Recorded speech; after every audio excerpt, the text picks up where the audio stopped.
یہ کہتے ہیں کہ زوجہ دعا مانگتی ہیں لیکن وہ ہاتھ میں تکلیفیں اٹھا نہیں سکتی، کیا حکم شرع ہوگا؟ دیکھیں، دعا میں ہاتھ اٹھانا سنت کریمہ ہے، اور یہ اسی کے لیے سنت ہوگی کہ جو صحت مند ہے، تندرست ہے، اس کے ساتھ کوئی شرعی صحیح عذر نہیں ہے۔ اور جب عذر ہوتا ہے تو شریعت ہمیں آسانیاں دیتی ہے۔ آپ جانتے ہیں کہ اگر کوئی کھڑے ہو کے نماز نہیں پڑھ سکتا تو بیٹھ کے پڑھے، بیٹھ کے نہیں پڑھ سکتا تو لیٹ کے پڑھے، اور لیٹ کے پھر اشارے سے وہ پڑھے گا۔ تو آپ اندازہ کریں کہ شریعت تو نماز جیسی چیز جس میں قیام فرض ہے اس میں بھی رعایت دے دیتی ہے، تو یہ تو ہاتھ اٹھانا صرف سنت ہے۔ اگر آپ کی زوجہ کے ہاتھ میں تکلیف ہے تو کوئی مسئلہ نہیں ہے۔ ایک کالر ہے، السلام علیکم۔ وعلیکم السلام ورحمۃ اللہ۔ جی بھائی جان۔ میرے حضرت 3 سوال ہیں۔ پہلا سوال یہ ہے کہ اگر مورث نے حرام قطعی مال چھوڑا، وہ ورثاء کو جتنا مال آئے گا وہ ہر ایک اپنی مال کو وہ بغیر ثواب کی نیت کے صدقہ کرے گا یا خود رکھ سکتا ہے؟ ٹھیک ہے۔ اور دوسرا سوال یہ ہے کہ دنیا میں ہماری والدین سے محبت ہوتی ہے، رشتہ داروں سے محبت ہے، لیکن جب ان کی ڈیتھ ہوتی ہے تو فطری تقاضا کہ وہ محبت رہتی نہیں، تو ہم اس میں کیا درست ہوں گے؟ ٹھیک ہے۔ اور تیسرا سوال یہ ہے کہ بعض لوگ ہوتے ہیں وہ بچے کے علاج کے لیے دستے سوال دراز کر رہے ہوتے ہیں مختلف اسکولوں وغیرہ میں، تو یہ سوال کرنا اب جائز ہوگا؟ اور جزاک اللہ۔ السلام علیکم۔ میں عرض کرتا ہوں، ایک انہوں نے فرمایا کہ اگر کسی کے پاس صرف 52 تولہ چاندی ہو تو کیا وہ زکوٰۃ لے سکتا ہے؟ بالکل لے سکتا ہے، کیونکہ اگر اس کے علاوہ اور کوئی مال نہ ہو، یعنی نہ سونا ہے، نہ کوئی تھوڑی بہت چاندی، نہ کیش اس کے پاس سیف ہے، نہ اس کے گھر میں ضروریات زندگی سے زیادہ اتنا سامان ہو کہ جس سامان کو اس کی قیمت کے ساتھ ملائیں تو 52.5 تولہ چاندی تک قیمت پہنچ جائے، تو ایسا شخص یقیناً شرعی فقیر کہلائے گا اور یہ زکوٰۃ لے سکتا ہے۔ اور جب یہ شرعی فقیر ہے تو اس پہ قربانی بھی واجب نہیں ہوگی۔ یہ ان کے بھائی کا لے لیتے ہیں، انہوں نے کہا کہ مورث جو ہے حرام قطعی مال چھوڑ کے مرا، مثال کے طور پہ سود لیا ہوا ہے، پتہ ہے کہ والد صاحب نے سود لیا تھا، یہ چوری کی تھی، رشوت لی تھی گھر میں، وہ چھوڑ کے چلے گئے، ہمیں پتہ ہے، تو وارث کیا کرے؟ کیا اس کو صدقہ کرے یا پھر اس کو اپنے پاس رکھ سکتا ہے؟ دیکھیں، 2 صورتیں ہوتی ہیں۔ ایک تو یہ کہ وہ مال الگ الگ ہو، جیسے والد صاحب نے بتا دیا کہ اس اکاؤنٹ کے اندر جو ہے حرام رکھتا ہوں، اس میں حلال، تو جو حرام رکھتے ہیں اس کے اندر پہلے غور کریں گے کہ کیا جن کا حرام لیا تھا وہ پتہ ہے وہ لوگ، اگر معلوم ہے تو پھر ان کو واپس کرنا واجب ہے۔ جیسے رشوت لی تھی اور معلوم ہے کس سے لی تھی تو اس کو واپس کرنا واجب ہوگا، وہ نہ ہو تو اس کے ورثاء کو دینا ہوگا، اور دونوں ہی نہ ہوں تو پھر اس کو صدقہ کر دیں۔ یہی افضل اور اولیٰ ہے کہ نامعلوم مالکان کی طرف سے صدقہ کر دیا جائے۔ اور اگر یہ مکس ہو جائے مال، ایک ہی اکاؤنٹ میں حرام حلال ہے، تو پھر وہ وارث کو حق حاصل ہے کہ وہ پورا کا پورا رکھ سکتا ہے، وبال مرنے والے پر ہوگا۔ اس میں یہ ہو سکتا ہے کہ وہ غالب گمان کر کے کہ اتنا پیسہ حلال کا ہوگا، اتنا حرام کا، اور وہ تھوڑا بہت صدقہ کر دے تو اللہ تعالیٰ کی رحمت سے نزول رحمت کی امید ہے، کر لے، بہت اچھی بات ہے۔ لیکن اگر وارث رکھ لے گا سارا کا سارا، وارث گناہ گار نہیں ہے، گناہ گار وہی شخص ہوگا جو چھوڑ کر فوت ہوا ہے۔ ایک کالر مزید ہمارے ساتھ ہیں، السلام علیکم۔ وعلیکم السلام ورحمۃ اللہ۔ صحیح سے جی بہن۔ ہلو جی بولیے، آواز آ رہی ہے؟ ہاں جی، آواز آ رہی ہے؟ جی آ رہی بولیے۔ ہاں، ہمارے 4 سوال ہیں۔ جس چیز کو 3 بار گیلے کپڑے سے پونچھ کر پاک کرنے کا حکم ہے تو کیا یہ صرف نظر آنے والی نجاست کے بارے میں حکم ہے یا نظر نہ آنے والی نجاست کے بارے میں بھی یہی حکم ہے؟ مثلا کون سی نجاست ہے جو نظر نہیں آئے گی آپ کو، وہ پہنچ رہی ہیں، آپ بتائیں۔ ہاں جی۔ دوسرا سوال، اگر نماز کے بعد خوراک کے ذرے کو دائیں یا بائیں طرف تھوک دیا اور پھر یاد آیا کہ سجدہ سو کرنا تھا تو کیا حکم ہے؟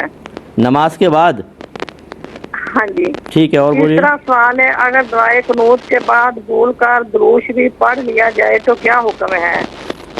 ٹھیک ہے، اور چوتھا سوال، اگر رکوع میں یاد آیا کہ کوئی نماز کا سجدہ کرنا رہ گیا تھا اور پھر رکوع ہی سے وہ سجدہ کرنے چلے گئے تو کیا حکم ہے؟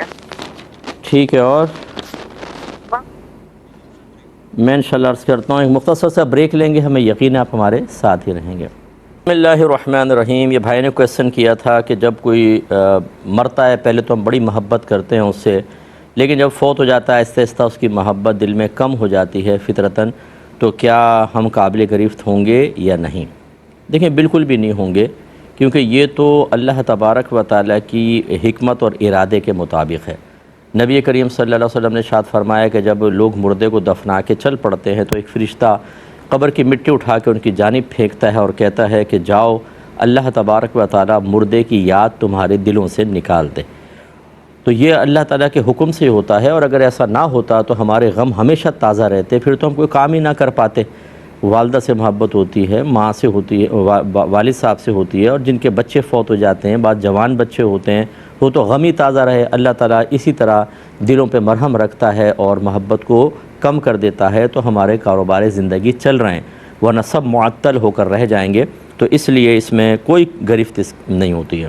میرے پڑوسی ملک سے ایک ایڈوکیٹ ہیں شکیل صاحب، انہوں نے ایک کویسچن یہ کیا تھا کہ بہت سے کیسز ایسے ہوتے ہیں، یہ چونکہ وکیل آتے ہوں گے ان کے پاس کیسز لاشوں وغیرہ کے، کوئی قتل کا مرڈر کیس ہوتا ہے، خودکشی کے کیسز ہوتے ہیں، بعض اوقات ایسا لگتا ہے کہ کسی نے خودکشی کا کیس بنا دیا ہے تو لاش کا پوسٹ مارٹم کرنا ہوتا ہے۔ تو اس میں بعض اوقات ایسا ہوتا ہے کہ عورت کی لاش ہوتی ہے اور مرد کر رہے ہوتے ہیں، تو وہ تو پھر بالکل برہنہ لاش ہوتی ہے، اس کے تمام جسمانی اعضاء کو دیکھ رہے ہوتے ہیں، چھو بھی رہے ہوتے ہیں، کٹ وغیرہ بھی لگانا ہوتا ہے۔ اسی طرح اگر عورت ہو، مرد کی وہ لاش کا پوسٹ مارٹم کرے، اور اسی طرح ڈیلیوری کے مسائل کہ اگر عورت کے ڈیلیوری ہو رہی ہے اور مرد وہاں پہ ڈاکٹرز موجود ہیں تو کیا حکم شرع ہوگا۔ دیکھیں، جہاں صحیح شرعی ضرورت ہے وہاں پر شریعت بعض ممنوعہ کاموں کو بھی جائز کہہ دیتی ہے۔ اگر ہم یہ لاشوں کے پوسٹ مارٹم کر کے قتل کی اصل وجہ ہی معلوم نہ کریں تو بعض ایسے ہوتے ہیں جو تسلسل سے لوگوں کو مار رہے ہوتے ہیں، تو اس طرح کے لوگ جو ہوتے ہیں سائیکو قسم کے، وہ تو پھر ان کو موقع مل جاتا ہے کہ چلو جی آپ نے سوچا کہ نہیں لاش کی بے حرمتی نہ ہو، مرد ہیں یہ فلاں فلاں اور ایسے دفنا دیں، وہ تو پھر کیس ہی حل نہیں ہوگا اور مجرم ہمیشہ بچا رہے گا۔ اس لیے سخت ضرورت ہے اس بات کی کہ اگر کورٹ یہ کہتی ہے کہ پوسٹ مارٹم کیا جائے تو بالکل پھر ہو سکتا ہے، افضل تو یہ ہے کہ عورت کا عورت ہی کریں، لیکن اگر اویلیبل نہیں ہے تو بالکل مرد کر سکتا ہے، اور اس صورت میں اس کے اوپر اگر لاش پہ نگاہ ڈالتا ہے یا نگاہ پڑتی ہے یا اس کو وہاں پہ کٹ وغیرہ لگانا ہے کسی بھی جگہ پر تو شریعت اس کو بالکل اجازت دے گی، اس میں کوئی حرج نہیں ہے۔ اسی طرح خواتین کا مسئلہ، اگر وہاں پہ کوئی ایسی ڈاکٹر ہیں جو پوسٹ مارٹم کرتی ہیں، فیمیل ہے اور میل کوئی آدمی ہے ہی نہیں، تو پھر وہ مردوں کا بھی پوسٹ مارٹم بالکل کر سکتی ہیں صحیح شرعی ضرورت کی بنا پر۔ ڈیلیوری کا مسئلہ یہ ہوتا ہے کہ اگر وہاں پر کوئی فیمیل ڈاکٹر ہیں تو بہتر ہے کہ پھر ان سے تمام معاملات طے کیے جائیں، کیونکہ عورت کا بغیر شرعی عذر کے عورت کے سامنے ستر کھولنا منع ہوتا ہے، چاہے جائے کہ مردوں کے سامنے۔ لیکن جب ایسا نہیں ہے، جیسے ہمارے باہر کے ملک میں بہت ساری بہنیں ہوتی ہیں، اس وقت جو ڈاکٹرز اویلیبل ہوتے ہیں، میل نرسز بھی ہوتی ہیں، ڈاکٹر بھی کھڑا ہوتا ہے، تو یہ ایک مجبوری کی صورت ہے کہ ستر کھولنا ہوتا ہے سامنے، تو اس کی بھی شریعت نے اجازت مرحمت فرمائی ہے۔ لیکن جب آپ کے پاس دونوں چوائسز ہوں کہ میل سے کروا لیں، فیمیل سے، پھر جان بوجھ کے میل سے کروانا، اس میں گناہ کا پہلو نکل سکے گا۔ ہاں، اس میں کبھی ایسا ہو سکتا ہے کہ وہ میل بہت ہی ماہر ہو، کیونکہ بعض کیسز بڑے کمپلیکیٹڈ قسم کے ہو جاتے ہیں، بچے کی مسائل ہوتے ہیں، کچھ ایسا ہوتا ہے کہ پیدائش کے وقت اگر فوری طور پہ کیئر نہ کی جائے تو پرابلم ہو سکتی ہے، تو وہ الگ مسئلہ ہے، پھر میل کو ترجیح دے سکتے ہیں۔ لیکن اگر دونوں برابر ہوں، کوئی ایسا مسئلہ نہ ہو، تو پھر فیمیل ڈاکٹر کو ترجیح دینا ہی افضل اور اولیٰ بلکہ واجب ہوگا۔ یہ تھوڑی تفصیل کو ذہن میں رکھیں گے تو انشاءاللہ سارے مسئلے سمجھ میں آ جائیں گے۔ ایک مختصر